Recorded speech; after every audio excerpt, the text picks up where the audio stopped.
Hi there, welcome to the Fierce Factor podcast. I'm your host, Kaylee Lindholm.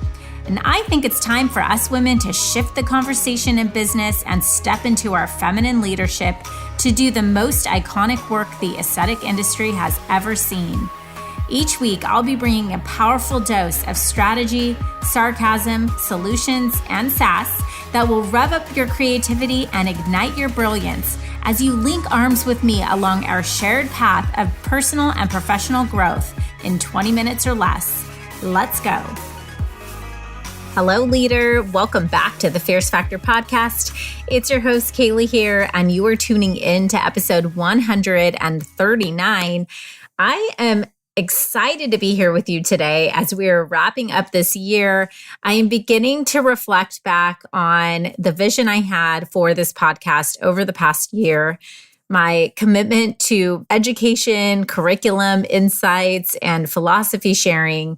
And I can safely say that I have recorded 50 new solo episodes this year. And why that's important for me to share with you is that I really want you to understand the amount of love and commitment I have to helping you grow, to advancing our mission of helping 100 inspiring and intentional women cross the next $1 million milestone in their business this year. I absolutely love podcast interviews. And as we wrap the season, I will have a lineup of incredible guests coming for you next year. But this year, I had a specific plan to share a little about how the sausage is made here. I made a strategic decision to leverage the Fierce Factor podcast as the primary long format infrastructure and marketing tool for our company this year. And what that required of me was taking approximately 8 hours or an entire workday on paper worth of time each week to research, analyze, think, plan, study, outline, and record episodes that would bring a powerful dose of value in 20 minutes or less. And let me tell you, it's tempting to go on rants like I am right now, right? When I have a quiet room, my thoughts, and a microphone. But listen, you're busy AF and you need real, tangible, actionable insights that aren't diluted with a bunch of fluff about my kids or dogs or random vacation stories.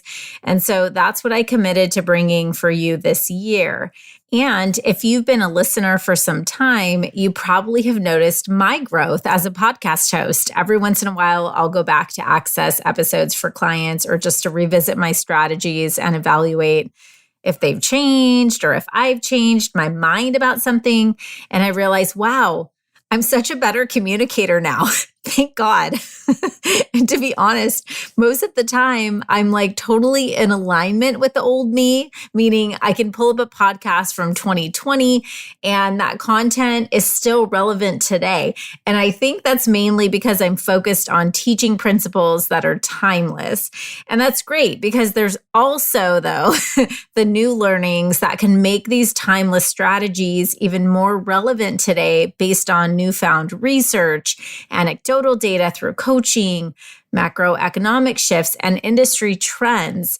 So you can expect through the next season of the Fierce Factor podcast to see some really exciting updates. And don't worry, we won't sacrifice any of the tremendous value that so many of you get from these episodes. Instead, my goal is to only enhance the content, the delivery, and the shared insights of our clients and industry disruptors.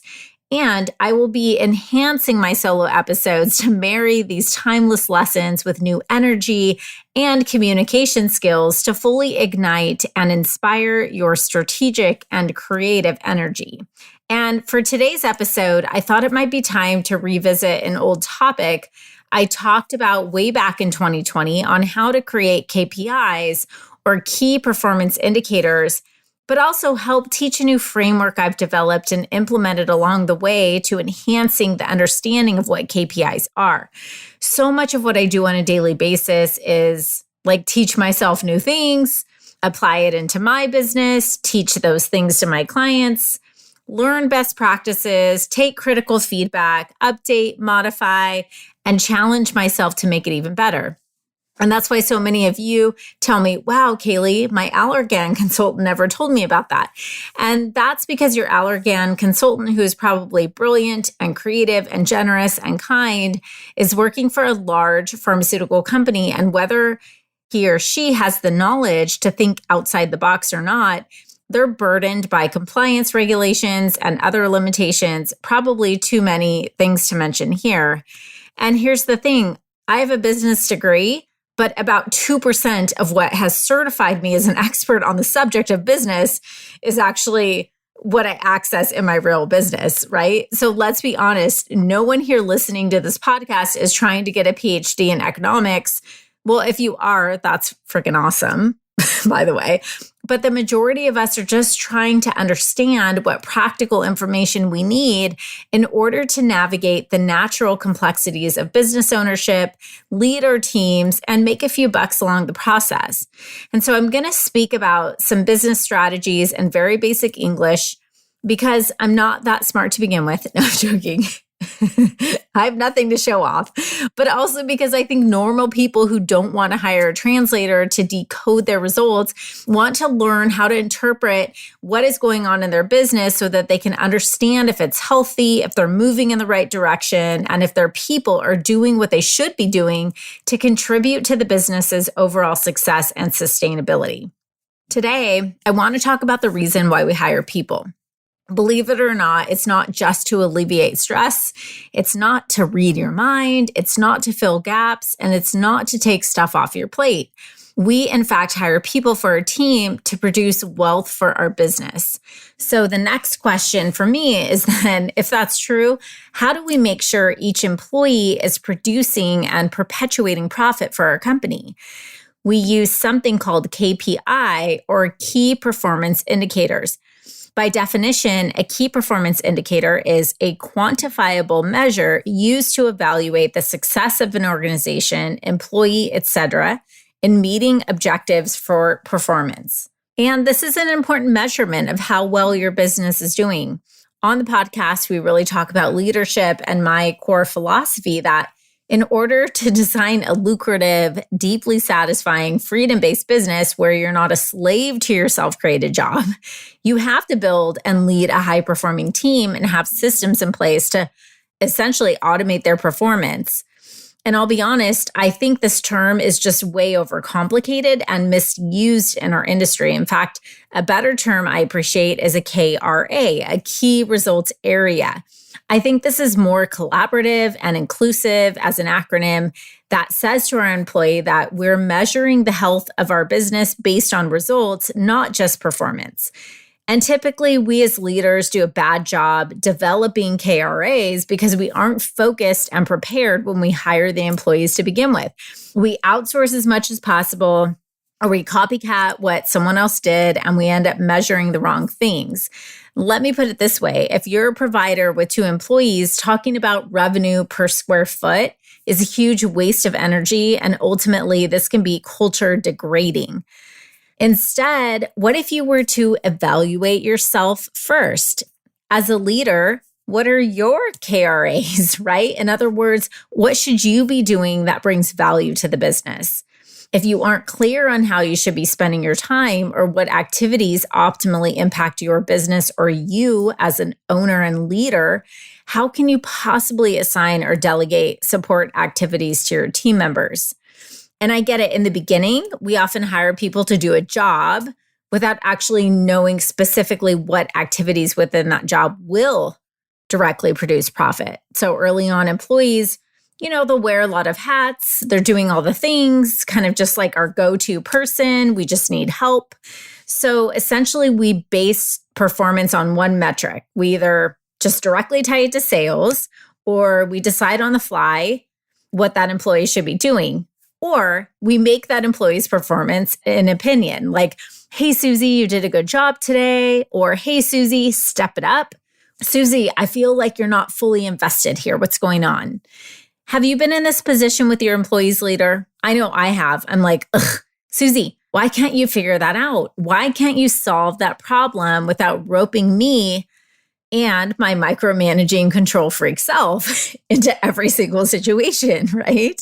And what I've learned is that the key to building a team that can read your mind is to give them the blueprint to follow. And that blueprint is KPI or KRA. So think of KRA in the business like vital signs in the body. When you have a health assessment, you get a quick overview of how the body is doing. These results provide a high-level diagnostic of the health of the body. So, for example, if the heart doesn't function properly, it could basically shut down the rest of the body. This is very similar to your business. So your KRA might include metrics such as revenue or profit or cost cutting for efficiency, patient retention, compliance, right? It's a dashboard for your business. It's not 15 things. It's just maybe 3 to 5 things for the business and 3 to 5 things per role. And these role specific KRA will flow down from the overall goals of the company. So each employee should have their own that they can memorize, right? It's not like a list of a billion, like they have to go to the encyclopedia to know what they're supposed to do every day. It's like the basic objectives of what they're supposed to accomplish. They know from a high level exactly what they'll be responsible for producing from a results standpoint. So for example, a manager's KRA in your business might be maintain a 30% profitability, manage business financials, develop a growth strategy, and lead the team so they have strong momentum toward our goals. Then from there, we'll outline which activities are expected to help achieve those KRAs. So a great way to determine this is to ask yourself, what habits and actions does it take to achieve these KRA? And so then we'll list out bullet points and categorize them into specific tasks. You will start with your own role and then work your way down the team. Sometimes we get stumped on non-profit producing roles. So I'll get questions asked like, how do I know what kind of direct monetary impact this employee will add?